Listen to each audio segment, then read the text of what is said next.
Come back here, like with your wrist. Just with your wrist. Do this with your wrist. With the ball. Yep, with the ball. No.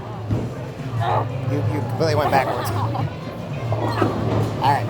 I want you to do something for me, okay? When you come up here and you bring it back,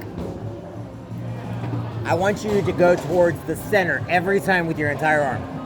I'll try. No. I don't want you to try. I want you to look at the center. And you come back there like this. And then I want you to walk right towards the center. And just release. When you release, let your hand go like that.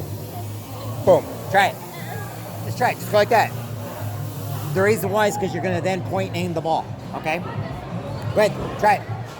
All you got to do is just do something simple. Up and then go. Okay?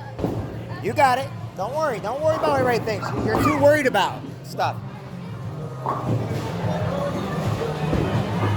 There you go.